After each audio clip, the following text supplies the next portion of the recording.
Unser Außenminister Fischer, 68, hat er noch Polizisten verhauen. Heute sperrt die Polizei für den die Straße ab. Das ist doch alles nicht normal. Die haben neulich in Hamburg eine Straße abgesperrt für ihn. Kam so ein Bauarbeiter, wollte sein Fahrrad an der Laterne stellen. Ist so ein Polizeibeamter hin, sagt, hören Sie mal, Sie können Ihr Fahrrad hier nicht hinstellen. Hier kommt gleich der Außenminister Fischer vorbei. Sagt, ist mir egal, ich schließe es ja ab. Ja, Politiker. Der Finanzminister Eichel ist im Dezember mal eine Stunde zu spät morgens in den Bundestag gekommen. Hat der Portier gesagt, Herr Minister, bisschen spät.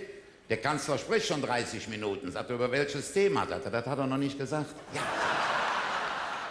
Nein, wir haben tolle Politiker. Unser neuer Verteidigungsminister, Rudolf Scharping. Der wurde morgens in Bonn vereidigt. Abends war in Bonn im Maritim ein Ball. Die Kapelle fängt an zu spielen, denkt er, jetzt holst du dir die First Lady. Er zu Schröders am Tisch sagt, Doris, darf ich um diesen Tanz bitten? Und dann die zwei übers Parkett. Na, sagt Doris, Rudolf, wie fühlst du dich denn so als neuer Minister? Sagt er, so ganz gut, nur die blöden Witze, die man über mich erzählt. Naja, sagt Doris, da muss auch was dran sein. Das ist heute das erste Mal, dass ich auf der Nationalhymne tanze.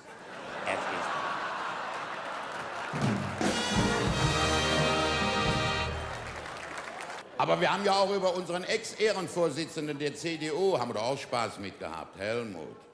Haben Sie gelesen, jetzt ist ihm die ganze Bibliothek verbrannt. Beide Bücher. Und ja, es ist nicht ganz so schlimm, das eine war noch nicht ganz ausgemalt. Helmut. Man wusste auf der ganzen Welt auch, was man von ihm zu halten hatte. Vor 2 Jahren war er eingeladen worden nach Nepal. Vorsichtshalber hatte man auch Neapel geflaggt. Lassen Sie sich Zeit, lassen Sie sich Zeit. Und dann war er in Privataudienz beim Papst, hat er gesagt, Heiliger Vater, herzlichen Glückwunsch zum Namenstag. Guckt der Papst ihn an und sagt, mein Sohn, heute ist weder Johannes noch Paul. Nein, sagt Helmut, aber der Zweite. Und, ja. Haben schon mal gehört, wenn unser Kanzler Englisch spricht? Das ist ja seine Stärke. Und letzten Sommer war er in London, ist er mittags hungrig durch die Stadt, kam an so eine Hähnchenbraterei vorbei. Hat er gedacht, das ist eine gute Idee. Er rein, zeigt der Verkäuferin aufs Hähnchen. Sagt sie, Chicken. Nein, sagt er, ich esse es gleich hier. Nein? Kinder, man kann doch über alles sprechen. Sehen wir doch mal, überhaupt Anzeigen oder Annoncen. Lesen Sie schon mal Annoncen? Ist morgens ein Hobby von mir. Wer gibt so eine Annonce auf? Junges Mädchen mit Charme, Humor und Pferdeschwanz sucht jungen Mann mit gleichen Eigenschaften. Wer gibt solche Annoncen? Ne? Ist doch nicht normal. Oder hier, an meinen Herzspender nochmal vielen Dank und hoffentlich geht es Ihnen auch bald wieder gut. Ist doch nicht zu fassen, ist doch nicht zu glauben. Wo leben wir?